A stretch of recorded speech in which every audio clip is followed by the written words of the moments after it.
Embroidery artist Helen Stevens is our guest this week, and the show is sponsored by the Embroiderers Guild of America and Sassy Jack Stitchery. The EGA is extremely active throughout the U.S., offering needle art information and stitching opportunities at all levels and with all techniques. If you're curious about the organization and want to know more, join or follow the EGA on Facebook and or on Instagram, or visit the website at egausa.org. You don't have to be a member to enjoy a lot of what the EGA has to offer, a little exploration, and I'm sure you'll be tempted to join. Be sure to note that the 2023 National Seminar Boston Stitch Party, organized by the New England region, will be held September 1 to 5 in Boston. Class registration begins March 11 at noon Eastern, and you can sign up at egausa.org for a reminder. Also, check out the new online class, Embroidered Sequin Butterfly Card, with Connie Chow, in which you make 2 butterfly sequin greeting cards. Registration starts December 7. Join the EGA today at egausa.org. It will open new stitching doors for you. Also sponsoring this week's show is Sassy Jack Stitchery. Kim and the folks at Sassy Jack's are starting to move inventory from Kim's basement to the new store, and it's looking like the long-awaited grand opening will happen in early 2023. In the meantime, be sure to check out sassyjackstitchery.com for the full collection of Sassafras Samplers charts. Kim and Company are also now carrying the beautiful Cottage Garden threads, new designs from Ink Circles, including the Victorian Licensed Cosmo Kit, and are restarting the Cosmo Thread Club. When you're doing your holiday shopping, a great gift for your stitching friends is a Sassy Jack's gift certificate. Make Sassy Jack Stitchery your local needlework store by visiting the website at sassyjackstitchery.com. Now let's enjoy our conversation with the incredible embroidery designer, Helen Stevens.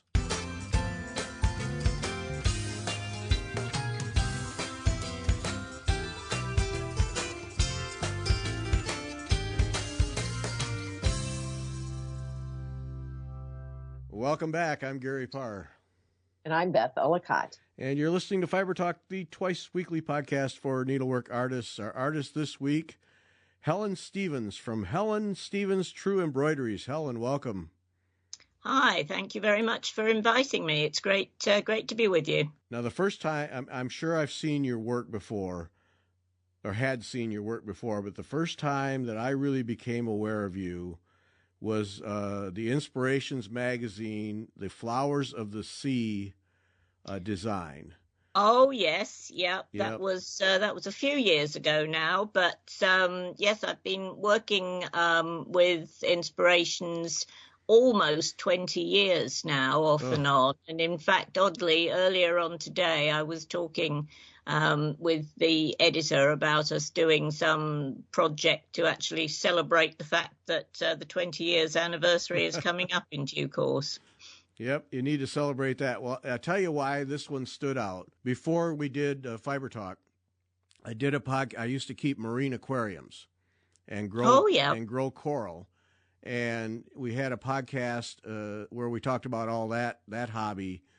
And when I look at needlework, and people would try to do ocean things, reef marine things, they always just looked cartoony and just didn't work. And when this one popped up in Inspirations magazine, I just stopped cold. I remember the moment very clearly because you absolutely captured with needle and thread as much realism as I think is possible for marine life. And it was just, it still is. I mean, that one's set aside. That's on my bucket list, I guess, to do, because it's just a standout piece. Really good. Yep. Well, it's lovely of you to say so. I remember working it well, actually, and it was a challenge because whilst I think underwater subjects can lend themselves very well to embroidery, as you say, it's quite difficult to get a realistic effect. It is a little bit touch and go as to whether it's easy to go over the top. I think that's what I'm trying to say. Yes. Well, and see, the other thing that I had in my head is I, while keeping marine aquariums, got rather accomplished at photographing coral up Oh, close, yeah. macro, up close, that kind of thing, photographing in aquariums. And when I did business trips, I would connect with marine aquarists all over the country and go to their homes and photograph their coral. And when I saw that, it was, clearly you had done your research, because the realism there is really extremely good, particularly for needle and thread. No, I just really applaud you on that one. It's just well done. Yeah. I think in all of my subject matter, and of course, I would say the majority of my contemporary work is to do with natural history in one shape or form. You do have to know your subject. You have to do your research and sort of understand how either the plant grows or the animal works, so to speak. Just the anatomy of the animal, the anatomy of the plant. You have to know what's going on underneath to really recreate it. I think in any medium, and embroidery is no different. Yeah. Well, you kind of keep a small zoo there at the house. What orients you toward nature pieces? Is it just a love of nature, or? Yeah, I've always been, for the want of a better word, an animal nut. I love animals. I love all animals. But while I was doing a lot of traveling to teach and lecture and that sort of thing, I'd often be away, say 5 weeks at a time, doing an Australian tour or a Canadian tour or something like that. I only had a cat because my beautiful cat, who I hated to leave, was very happy in a cattery. So I knew I could leave him there and he would be perfectly safe. But then I took the decision a few years ago that I'd really had enough of traveling with the world the way it is at the moment. There's not a lot of pleasure in the actual process of traveling.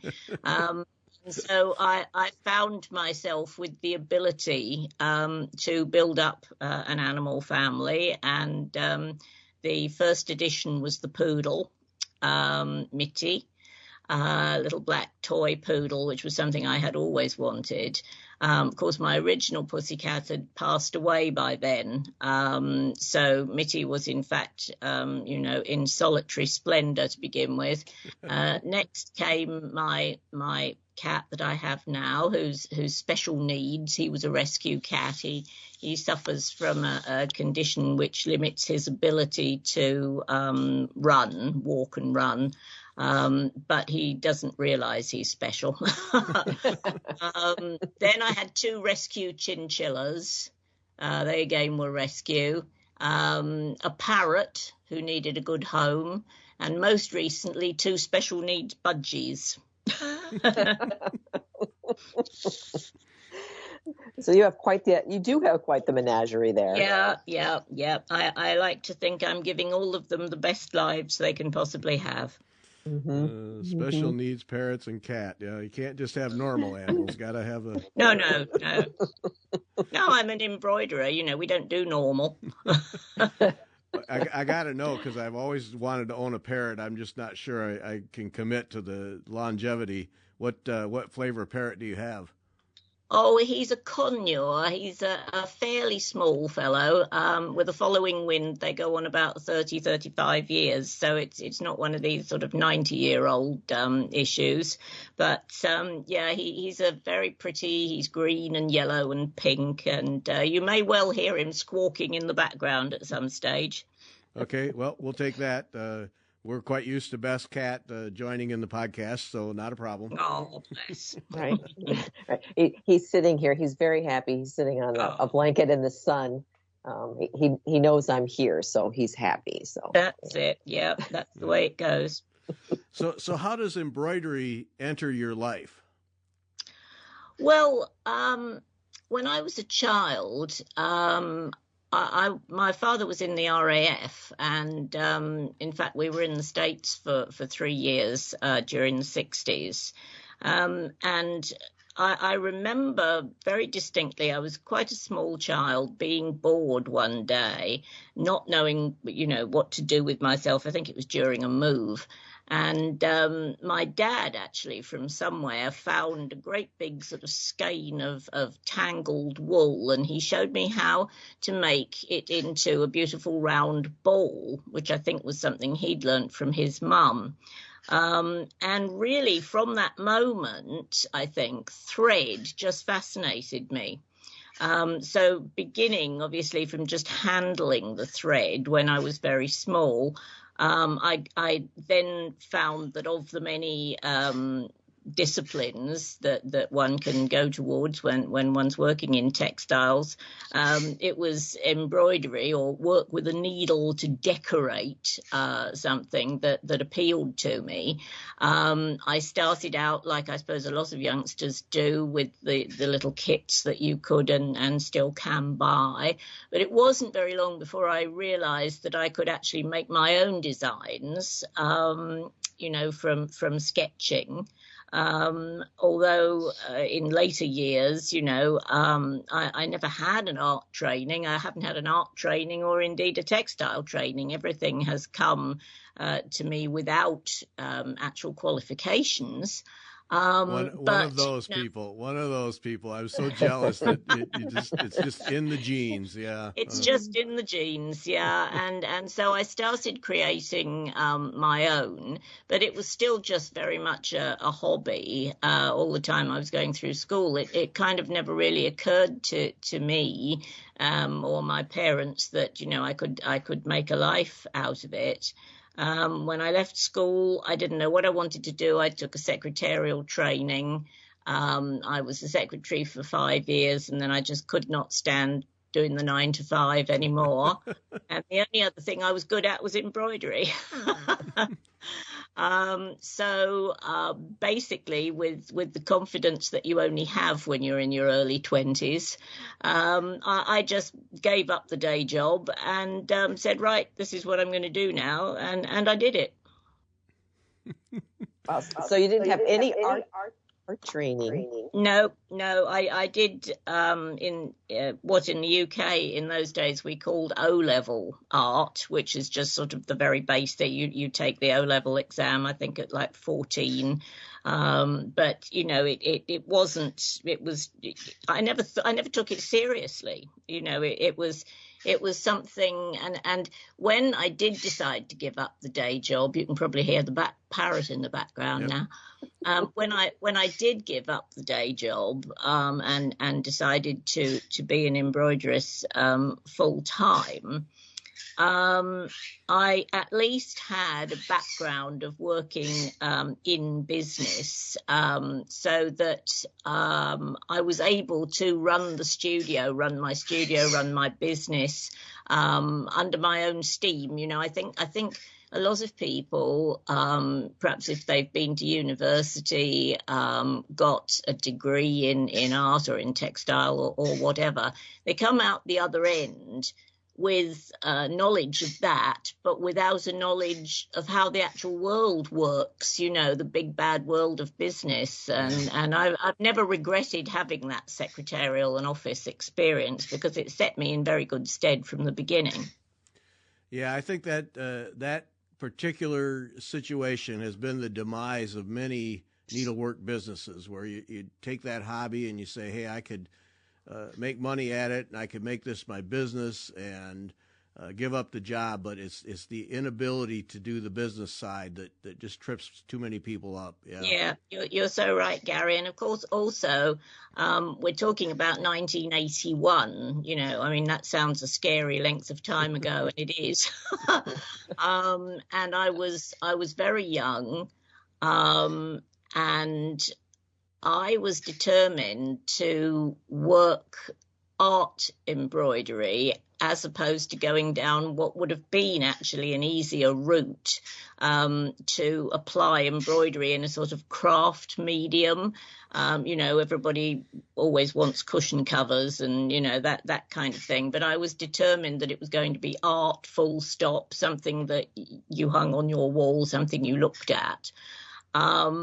And of course, also back in the 80s, certainly here in the UK, and I suspect, therefore, in other parts of the world, embroidery, what I call real embroidery with a needle and a thread and a piece of fabric and a hoop, probably, was very much in the doldrums. There was a lot of applique work. There was a lot of sort of artificial fibers, artificial things being used. In fact, you could see what was called a piece of embroidery, and it didn't actually have any stitches in it. It was very sort of outlandish. Yeah.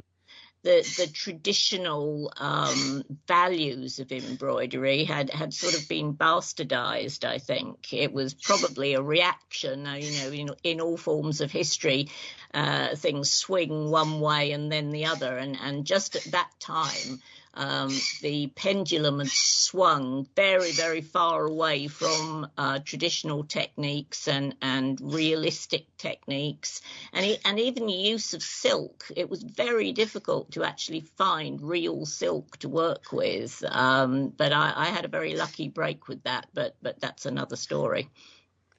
Well, so you took absolutely the most difficult path then. How did you see? You obviously saw a path to, or a way to have an income, but that's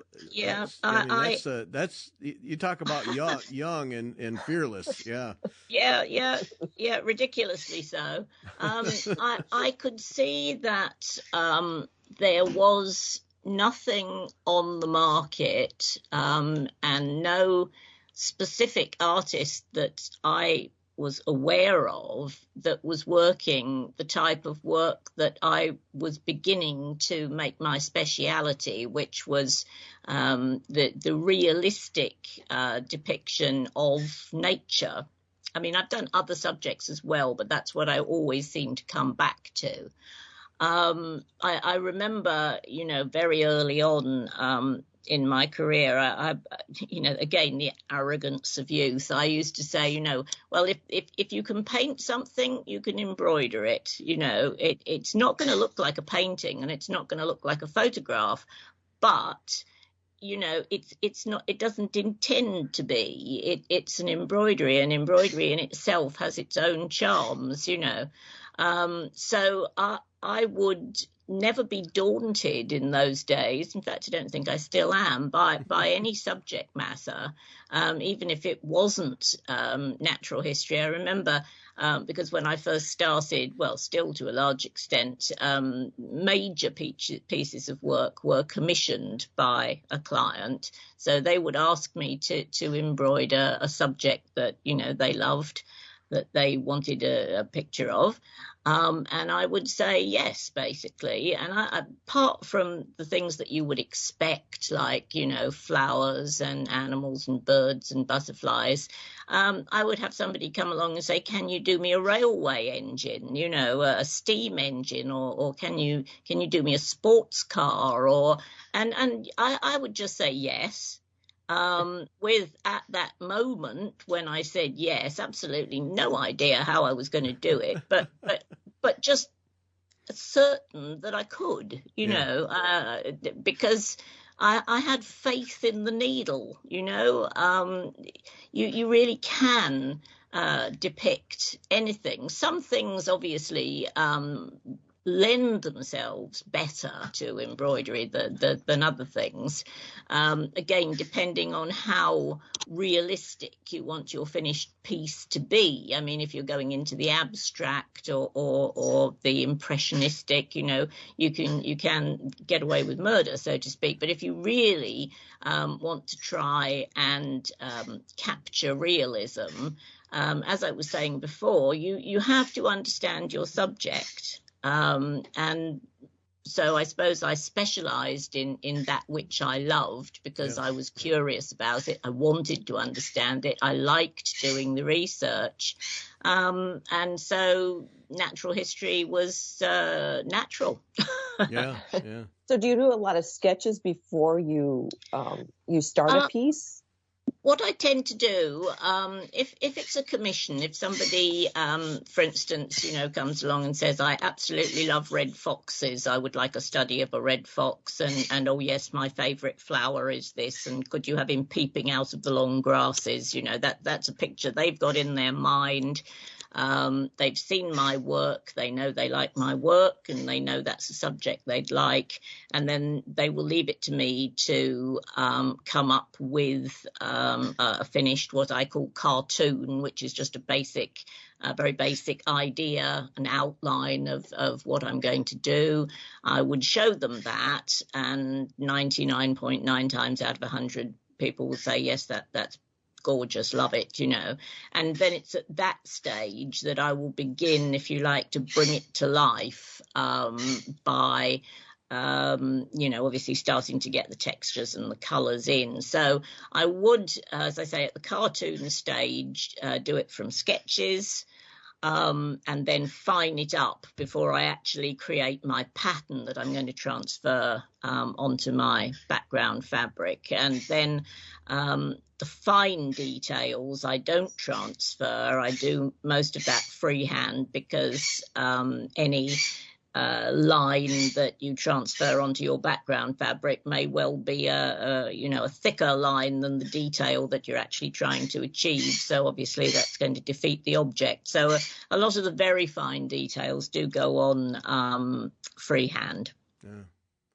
It's so interesting to hear you tell this story, because Beth and I have had dozens of conversations about how, as young people, we have that fearlessness and that ability to ask the question, what if, and then pursue it. And it gets beaten out of us over the years, just as we mature. And I've always kind of felt that good artists are able to cling to that, or never give it up. They are. Yeah, I think also,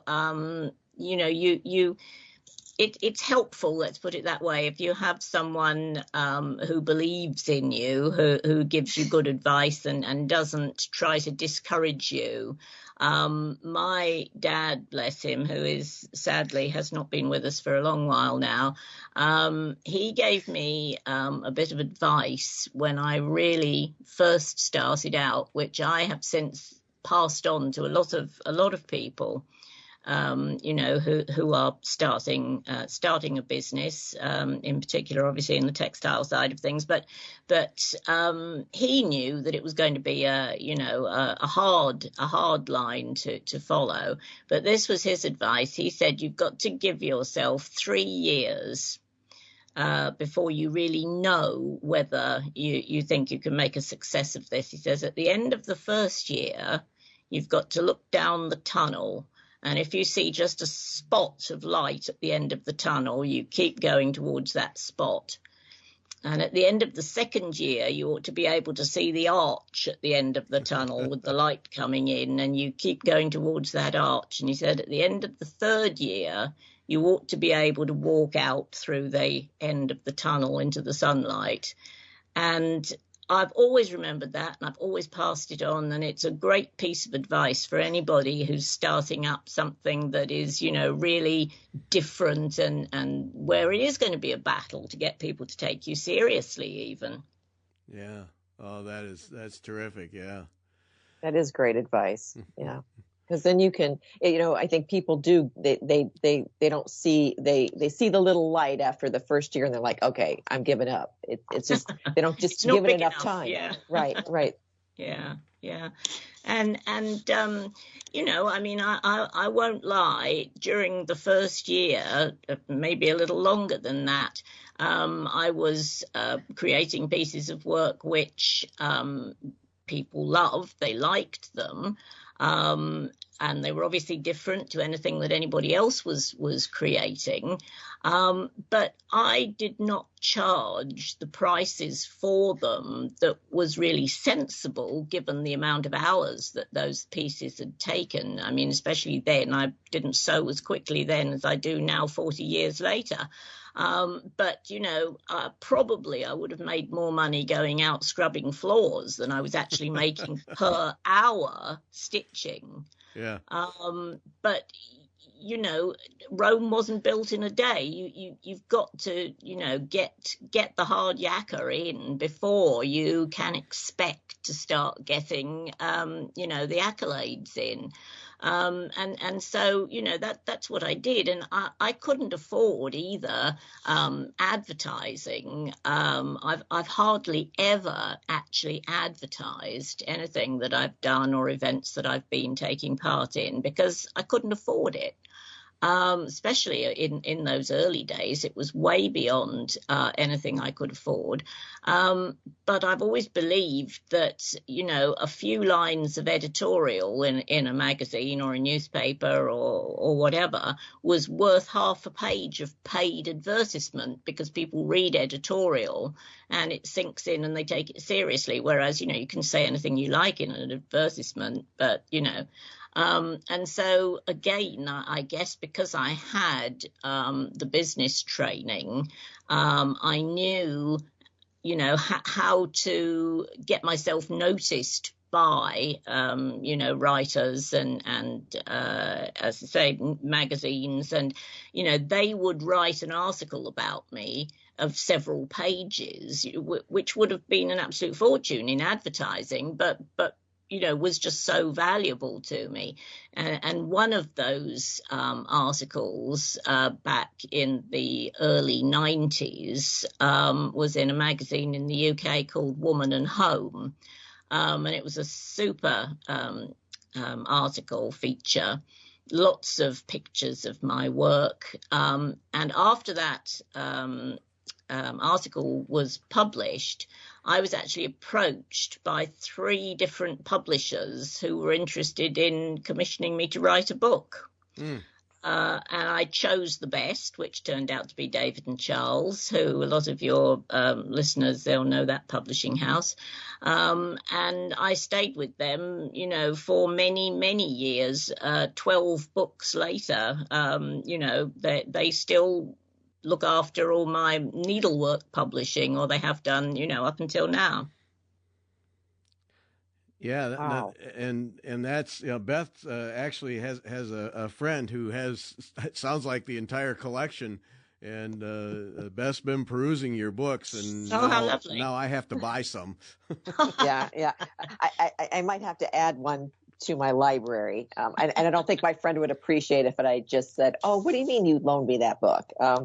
But they're well done. They're beautiful.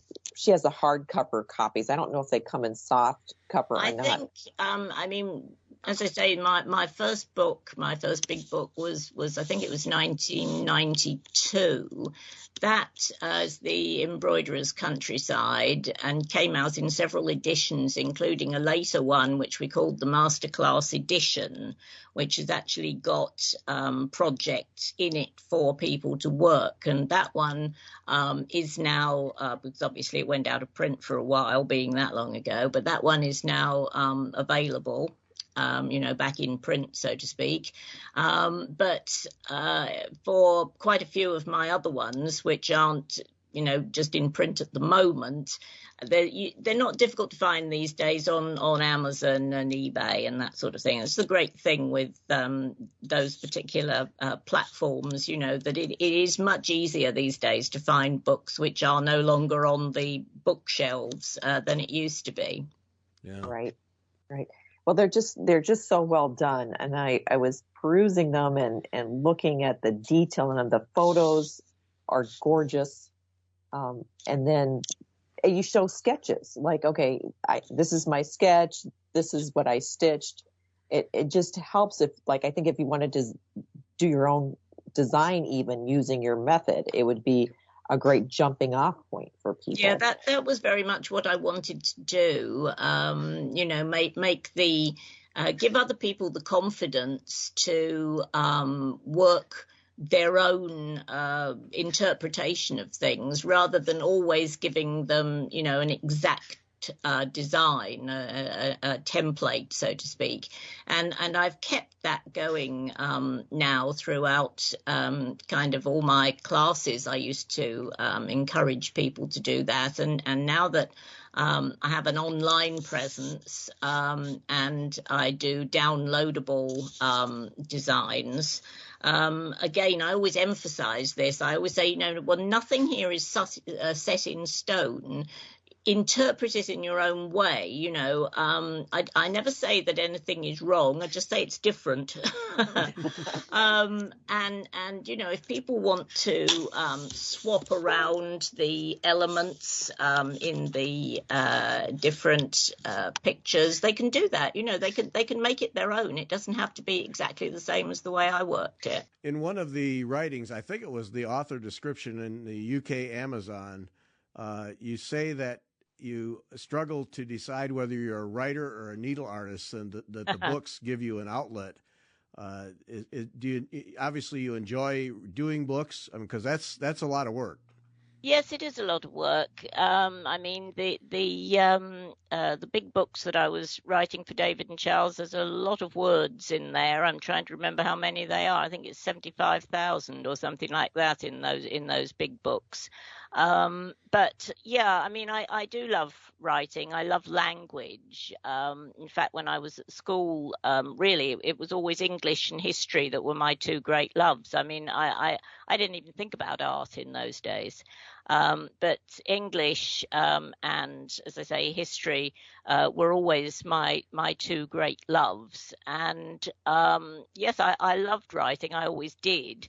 And I always wanted to write books. And so when I was contacted after that article I told you about, they were sort of diffidently saying, well, have you ever thought about doing a book? And it wasn't, I didn't quite like to tell them, yes, I hardly ever think about anything else. But I think all credit to David and Charles, who was the ones that I eventually picked to go with, because my first book, The Embroiderer's Countryside, when it was written, was so totally different from any other embroidery books that were out there.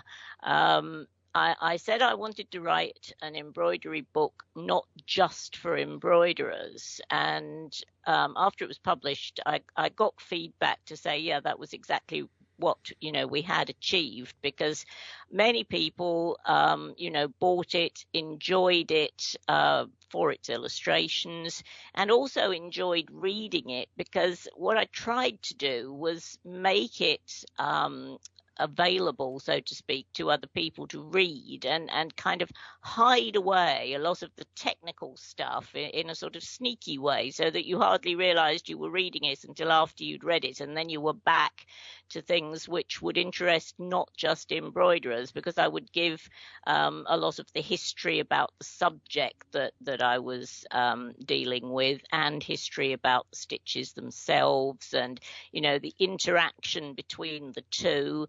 And I know one shouldn't have favorite books in the way one shouldn't have favorite children, but my possibly favorite book that I've ever written on embroidery was certainly The Myth and Magic of embroidery, because the stories, the legends, the way in which embroidery in so many cultures has sort of suffused the culture itself, and also the imagery, the religion. It's just fascinating. The folklore, it's endless amounts of folklore that involve stitching and embroidery, and especially in Northern Europe, where the pagan gods they identified so much with embroidery. It's a fascinating study. All right, you just cost me a bunch of money, because that's what I got to buy some of your books, because that's, to me, what puts some books on a different level, is because anybody can do a project book. Here's a project, here's a list of materials, here's a pattern, go execute it. But to add that extra dimension, that background, that depth, is, to me, what really makes a book worth owning. The same for magazines. I mean, I think that's the strength of Inspirations magazine, is that there's more there than just patterns. Yes, absolutely. And of course, the way the way they present the patterns and the photography of the embroideries themselves is just outstanding. You know, it's so beautiful. As you say, it's not just a full square image. It's just everything is beautifully thought out, and there's stuff to read there, as you so rightly say, that is not just about, as I used to say when I was teaching, it's not just about this is where you put the needle in and this is where you take it out. There's more to it than that. Yeah, and to me that, you know, even if you're doing the project, it adds that extra level of meaning that makes it so much more enjoyable. Yeah. Absolutely. All right, yeah. left turn. Tell us about the Saxon twins. The Saxon twins. Yes, well, as I think I said, history has always been very foremost in my mind as well. And the Anglo-Saxon period, of course, was once again, as practically all your listeners will know, I'm sure, in England. Embroidery was a very important part of the culture. It was considered foremost amongst the arts. And wherever you were in the then known world, if you wanted to commission the very best embroidery, you commissioned it from England. Hence why it was called Opus Anglicanum, simply English work. You know, that just described embroidery. The best embroidery was English work. So in various roundabout ways, the concept of Anglo-Saxon life and Anglo-Saxon embroidery interested me, and from there, having read about it, as I said, anything to do with, you know, myth, magic, excitement, romance, it all kind of came together when I learnt about a certain character who was called Brythnoth, who was an earl, an ealdorman, as the Anglo-Saxon tongue would have put it, in the east of England, not far, in fact, from where I live. And his wife was a famously brilliant embroideress. Well, this just interested me straight away, and I started researching his story. Which was fascinating. Basically just had everything you needed for a blockbuster. You know, it had battles, it had murder, it had love. It even had people sort of trying to practice witchcraft. And, you know, it was like Tolkien for embroiderers, let's put it that way. Yeah, you just checked all the boxes there. Yep. Yeah, Yes, exactly. absolutely. Yeah. Game of Thrones, no. Game of Needles, you know. And so I researched these characters, and the cast of characters just kept expanding. And the connection, oddly, to embroidery also expanded within the factual evidence that I found.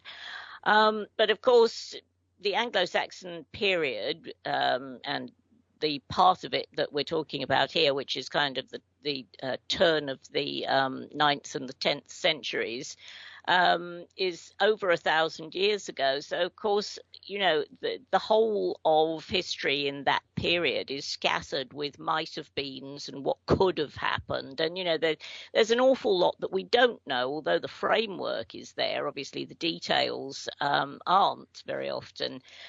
So basically, I thought, well, I think I'm going to take a few liberties here and create a few extra characters to, you know, link the whole thing together.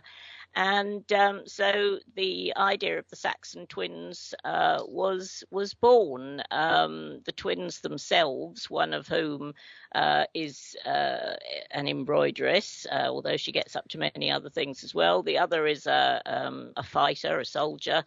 And it really is a story that has just about everything in it, to tell the truth.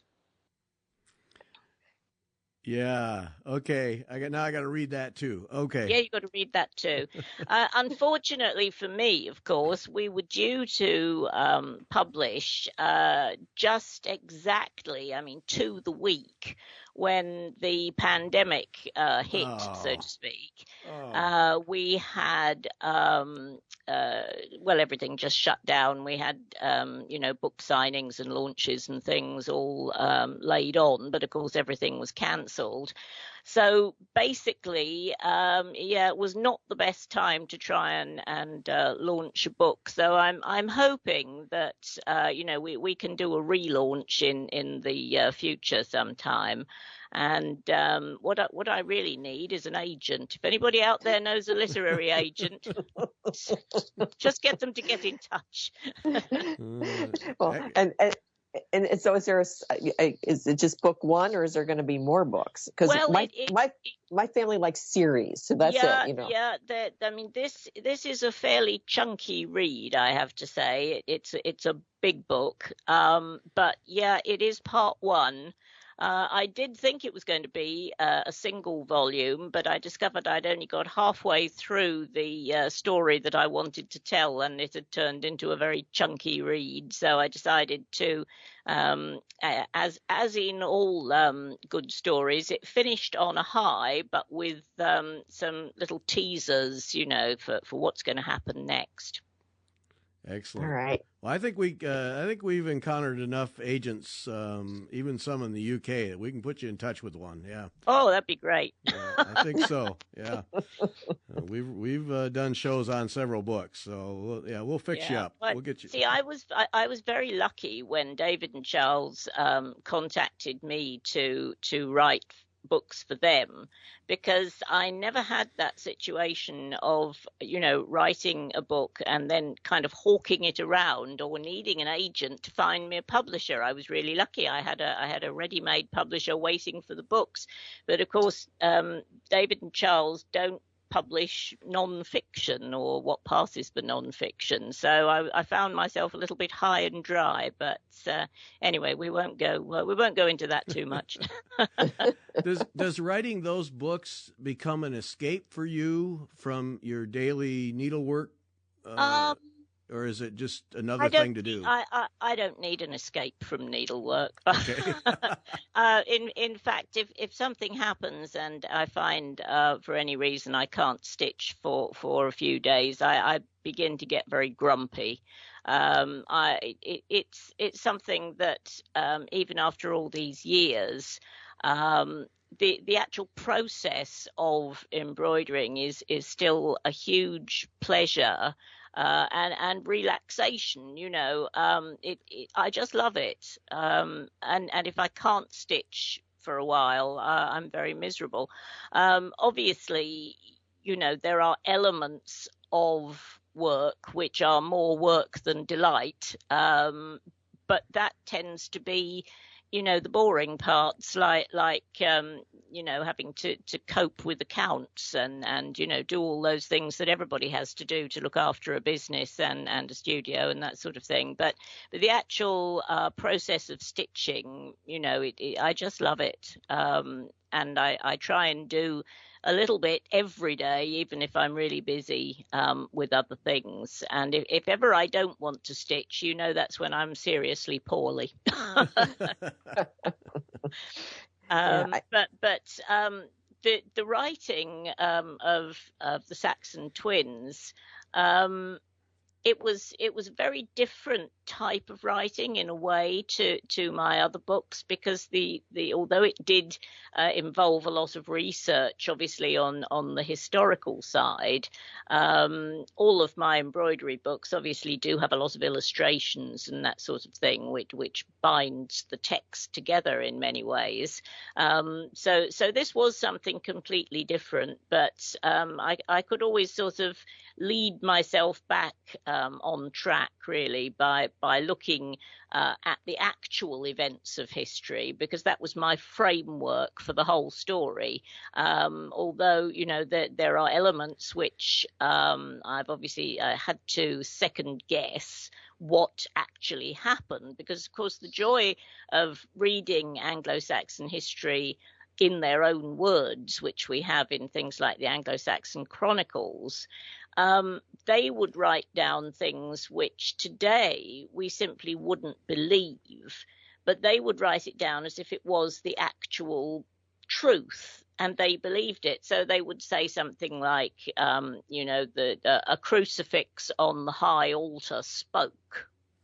Now, it wasn't that, they said it spoke, or, it spoke. That was to be believed. And the Anglo-Saxon Chronicles were a serious, piece of writing that were put together year by year by year to tell posterity what happened every year. And so they put these things down as being the actual fact of what happened. Now, I had to look at something like that and think, yeah, okay, well, they believed that it happened, but how in actual fact did it happen? Nobody knows that. Nobody will ever know that. So those are the little things that I could use to, facilitate my story and make my characters do something interesting. Right. Yeah. Gotta read it. Okay. Yeah. All right, Definitely on the list. Right turn back to embroidery. Now, Beth, you've been the masterclass books. You've got a couple of those. I have in front of me the embroidered landscape ones, and I'm looking at the squirrel now because I have lots of squirrels in my little neighborhood, and I feed them when I feed the birds. So these are beautiful books in that they have so much information in them. And that's, I just am enjoying looking through them. My friend might not be getting them back until after the holidays. The masterclass series actually came about because in the other books, which I call the inspirational series, there weren't actually any projects to do. And some people felt that it would be nice to have a little bit more hands-on, should we say, embroidery content. And so that's how the masterclass series came along. And I started with flowers because I thought that was a good way to, introduce, if I can put it that way, the simplest or some of the simplest motifs. And then they progressed on through butterflies and then birds and then animals. I think then it was gardens and landscapes. So there's 6 altogether of them. They build into a nice little library. Yeah. And I could see where if someone wanted to learn how to do your technique, because your technique is very unique from other embroideries, I think. I think you're right. Actually, I must admit I've never encountered anybody that does quite what I do. No, and it gives them the foundation to maybe, because I think people are afraid to just jump in and do their own work, but it gives them a place to maybe start, and then maybe jump from there. Yeah, of course. As you say, it's the techniques are possibly unique now, but if we go back once again, take a bit of a jump back into history, the technique which I call opus plumarium, feather work, because it lies smoothly like the feathers on a bird's body, that was in fact a well-known Anglo-Saxon technique of the period that I was writing about as well. So, it's a technique which, although now I think perhaps, may I say, because people have read my books and enjoy the technique, is in fact starting to have a little bit of a resurrection, But what I like about it, obviously, is that, as I always say, if you can pull a needle through the fabric and then push it back in and take a single straight stitch, basically you can do this type of work. It is as simple as that. Mostly it is nothing but straight stitches, and it's what you do with those stitches that counts, and whether you make them long, whether you make them short, whether you slope them in a single direction or, you know, do a different direction, how you merge them together, that, if you like, is the skill. But the actual stitch that you take could not be simpler. It's as simple as putting it into the fabric and pulling it out again. I don't know. You make it. It's so beautiful. It's hard to believe it's just a single stitch. It just is. But obviously it is. I mean, when you take a close up look at the images. The technique of opus plumarium in many ways was the technique out of which things like long and short stitch and satin stitch grew. Over the centuries, those stitches developed to have kind of rules and regulations applied to them, which in many ways made them less flexible and certainly less expressive when it came to, natural history subjects in particular. Whereas if you go back to the early technique, to the opus plumarium, in a way, there were no rules. Opus plumarium emerged from split stitch, which was arguably the very earliest type of silk work. And if you look at massed split stitch, you can see the way the light catches the silk and the colors change. The longer the stitch and the less it is split, the more effective the light is in bringing a piece of work to life. And so gradually, as I understand it, gradually the split stitch evolved into the opus plumarium, at which point it was very fluid. You know, there weren't too many, as I say, or if any, rules and regulations applied to it. And then, of course, as history progressed, things changed and the fashion changed, and much more regulated and regimented stitches became the norm, until you got to the point really where we think of the Georgian Victorian samplers, where you had to get those stitches exactly in a certain way. You had to take them in a certain way for them to be, in inverted commas, correct. But as I've always said, and I mentioned earlier, there is no right and wrong. There's just a different way of using your needle and thread. Right. Absolutely. Yeah. And that's where that the creativity getting beaten out of people. You got to do it just this way, and that's what the rules say, and immediately the creativity just gets shoved aside. I know what you mean. Yeah, I do indeed. I watched the Piper Silk video that you did. Oh, yeah. Mm-hmm. And interesting about the Piper Silk, and talk a little bit about that. But what really came out of that was an excellent insight into your technique and that understanding of light and how it plays off of the silk and how the stitches work. You really, when you say that's where the skill is, clearly it is, because there's just a life to the stitching. And in that video, just a simple design that you did, so much life. And when you moved it around and let the light come off at different angles, it was really just captivating. Yes, it is amazing, and it's such a simple concept. That getting your stitches to refract the light in a certain way will change color, and therefore will give a three-dimensional effect. But once you've kind of got that in your head, all of a sudden everything drops into place. There's a technique which I use, which I call opposite angle stitching, in which you have to kind of think three-dimensionally. If I get you to picture, say, a leaf which is turning over, folding over across itself, so that you're seeing both surfaces of the leaf, one going one way and then one folding under itself the other way. if you can use exactly the same coloured thread for both halves, if you like, of that leaf, but because you're using it at an opposite angle to each other, you will get a completely different shade appearing. And then as the light changes, or as you walk around and the light appears different from wherever you are seeing the leaf, those colours will change.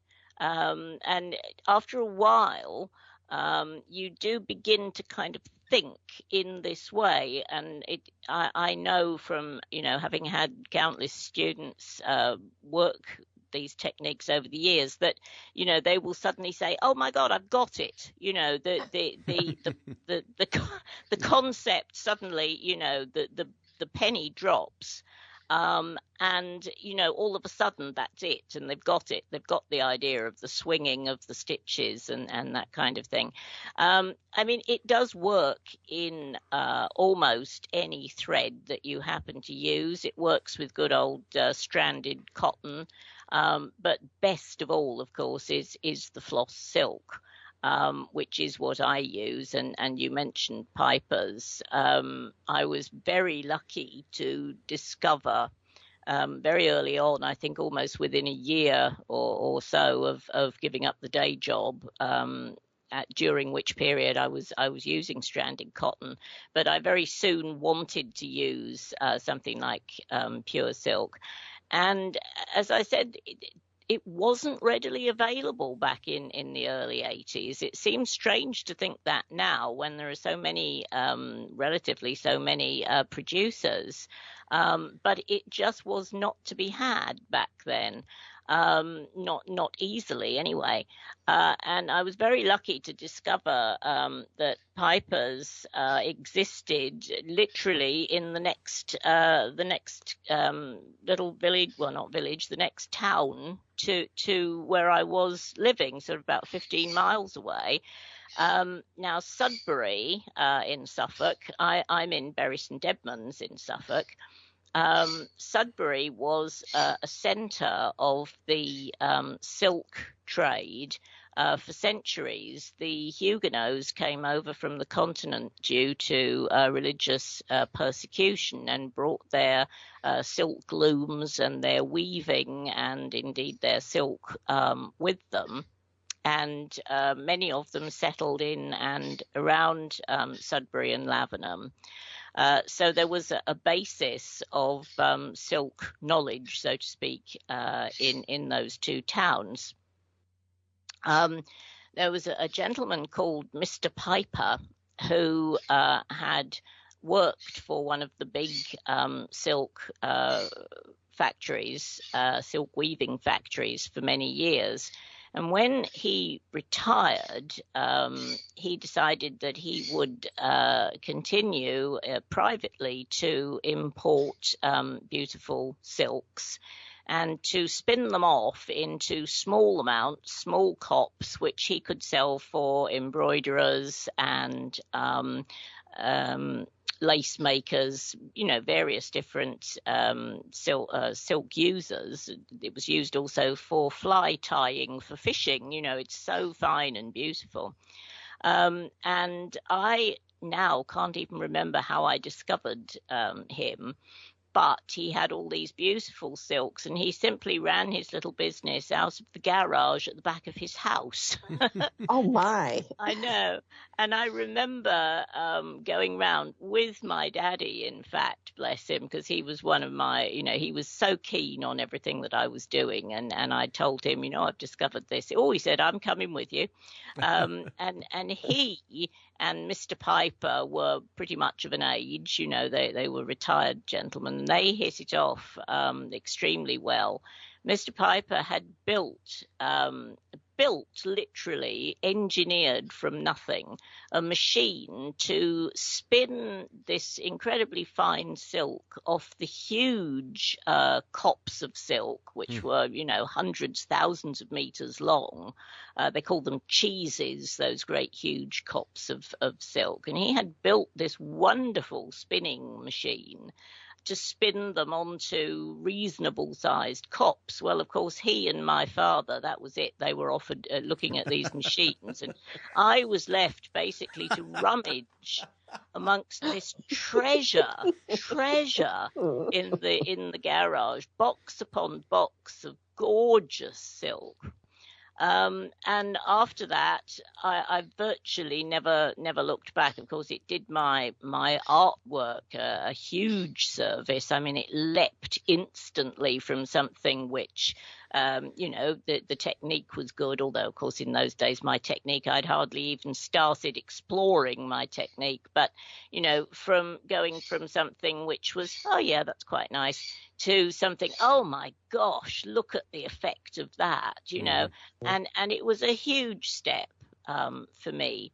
When dear Mr. Piper passed away many years later, his daughter Sue, who is a lovely, lovely person, took over the business, and it is still going under the name of Piper's Silks. And you can, there's a link on my website to Piper's Silks. I think there is. I'm not sure if I've built that page yet, actually. But anyway, I've given it to you, Gary, I think, on one of the slides, so people will be able to take it, or you'll perhaps be kind enough to make sure we mention what it is. And it's wonderful. It's now, she now sells internationally. Overseas, she'll send anywhere in the world. She's got a fantastic website with all the shades of silk on it. And because I was working in Piper's Silks when I was working some of my early pictures for Inspirations now actually carries her silk, so we've all now worked together. It's like a family. And it's beautiful silk. It's very fine. And if you saw the video, Gary, I think you probably remember hearing me say that I used 3 strands together, which in fact creates a strand roughly the gauge of a single strand of good old Anchor or DMC stranded cotton. So I always say use that dimension, that gauge as your key dimension, so to speak, your control, and then from there you can split it down, or at least with this silk, of course, you don't have to split. You just simply use 2 strands for a finer effect. Then you can go down to 1 strand for an even finer effect. And then there's also what's come to be called Helen's whisker silk, which is actually incredibly fine. It's about like I won't say it's quite like a human hair, but it's not far off.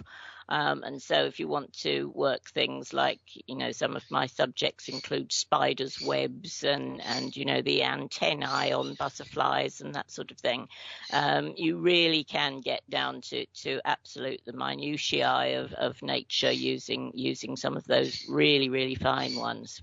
Yeah, that talks about a relationship, a long relationship, when you can go to a distributor and you don't have to give numbers or anything. You just say, I need Helen's whiskers thread, and we're good to go. Yeah. Yeah, that's it. Yeah, you want Helen's whisker silk in either black or white. So it's impressive to me that a company like Piper's, you're still using it, I assume almost exclusively. Yeah. Through so many years to keep the quality at the top level. Impressive. Yeah, not only is the quality of silk as good as it has ever been, there is now a greater choice of colors than there ever were. I off the top of my head, I can't tell you exactly how many, but it's in 3 figures, well into 3 figures of different shades and colors that they have. And of course, the joy is because it is so fine, you can actually mix mix the shades in your needle just as if you were mixing paint. Mm-hmm. So if you wanted to create, you've got a green, but you want it to be a more yellowy green, you can simply use 2 strands of the green, add one of the yellow, and you've got an absolutely bespoke shade. It's extraordinary, really, the effects you can get. Well, you've seen them. It's marvelous. And the other thing, which I find amazing still, is that I've seen pieces of work that I made 40 years ago with Piper's silk, and it is bright and as vibrant now as the day I stitched it. Obviously, people, they look after silk. You don't hang it directly in the sunlight or over a radiator or anything like that. But if you take just a little bit of care and, make sure you keep it under just normal conditions, I would say, the colours just remain as bright and as shiny as they ever were. And that's quite the testimony to that silk then, It is. Of course, I also think it's important. I always recommend that, once a piece of artwork is complete, that it is put behind glass, basically, because dust is the enemy of embroidery. I always remember it was when I was in Australia on a tour over there, lecture tour over there.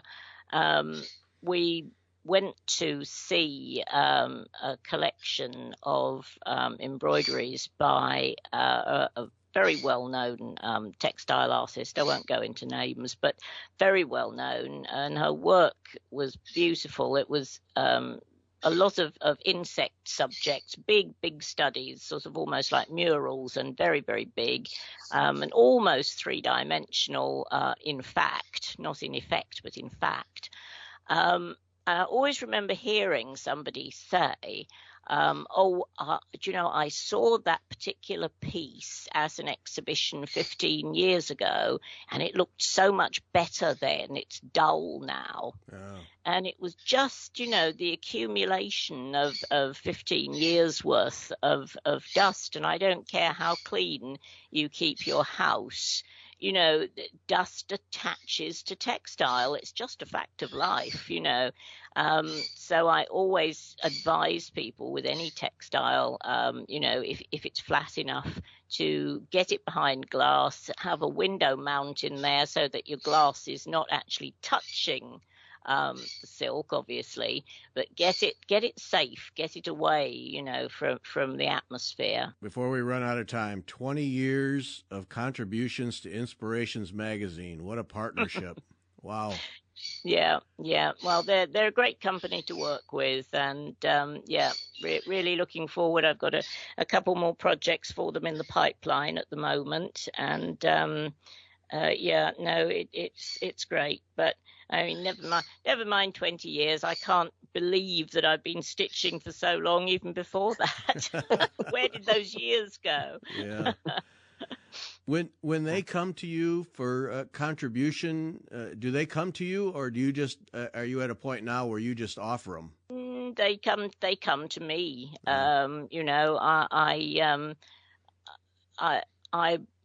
I don't ever not have anything to do, put it that way. I've still, I've always got something on the go for somebody. So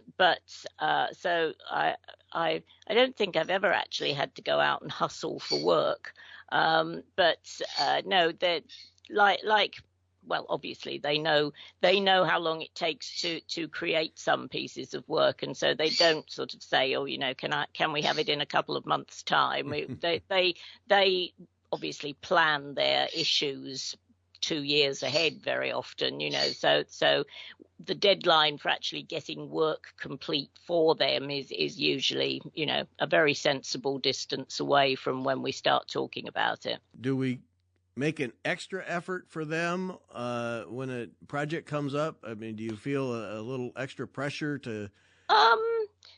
No. I mean, when the first project I did for them, and maybe the second as well, I felt, because again, that was quite a long time ago, I maybe felt very slightly, daunted at the thought of working for such a prestigious magazine. But now, as I say, we feel like family. So no, I always create what I think a client wants, but very, very rarely is that not what I want as well. So it evens out. No, it's a great relationship. Yeah. You've been very fortunate with your books and with your inspiration contributions to have excellent publishing houses behind them.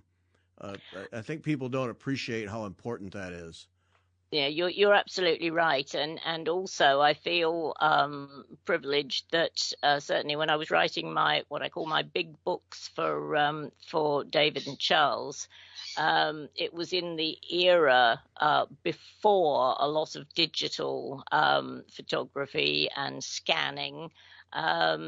Scans are good, don't get me wrong, they're effective, but sometimes you can't improve upon setting a picture up and doing an old-fashioned piece of photography with getting the lights in the right place to throw that silk into into relief. And all of the photographs in my books are actually photographs as opposed to scans. So we would set each picture up and make sure that the angle of the stitching related to where the light was shining from, and it was a big project each time for the books. Of course, I don't have to get involved with that as far as the magazine work is concerned, because they have their own in-house photographers to do all that.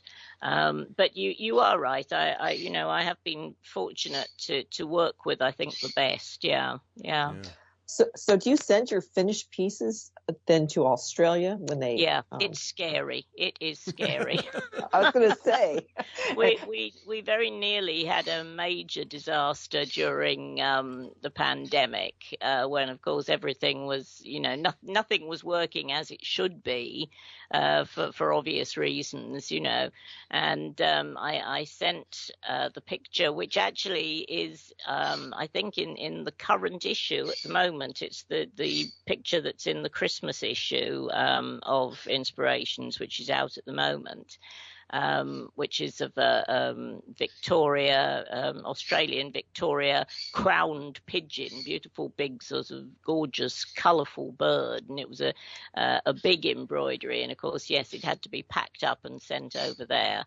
And I always, for things like that, spend the money and send it international express or whatever.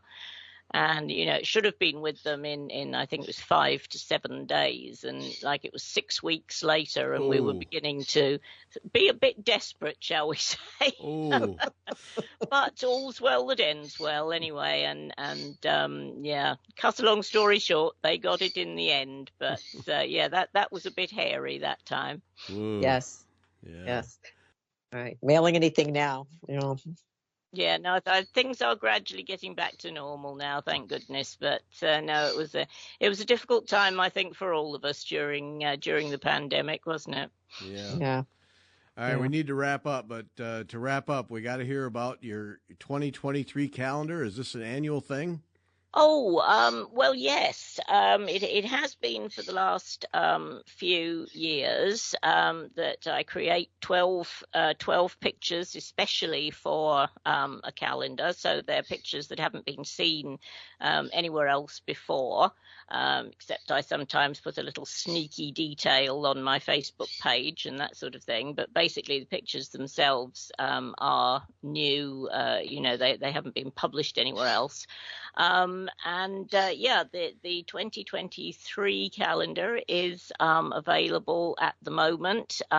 If you go straight onto the home page of my website, which is helenmstevens.online.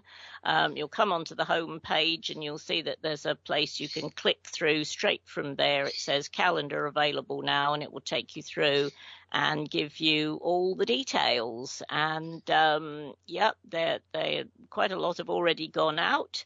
Yeah, you're kind of still in time for Christmas, always assuming the post behaves itself. So yes, the theme this year, I try and pick a different theme every year. The theme this year is including a detailed decorative border around each picture, sort of reflecting the time of the year and the passing seasons. I don't actually produce patterns for each of the pictures or anything like that. It is basically a pictorial calendar, obviously with the date page as well.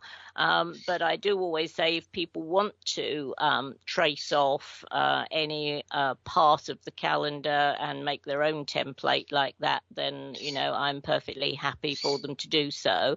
And as far as techniques are concerned, of course, they can learn how I've done it by either my books or my videos or any of the other ways of understanding my work. So, yeah, there we go. Yeah, I can't believe that we're nearly into 2023 already. It seems crazy. Yeah, it certainly does. Well, all right, so that's a great gift there. So people can hunt that down at your website. It's Helen M. Stevens with an S on the end .online, and get calendars for your stitching friends because yeah, it looks beautiful. Just the pictures on your website, it looks like a beautiful thing. So yeah, thank you. Good Thank for you. you. Yes, it's. I think they do get a little bit more exotic every year. Yep, why not? And again, very nice photography. From somebody who kind of knows what they're doing. So yeah, it's produced entirely on recycled paper with natural dyes, and we make quite sure that it does no harm to the environment. So we just always try and make sure people know that. Yep.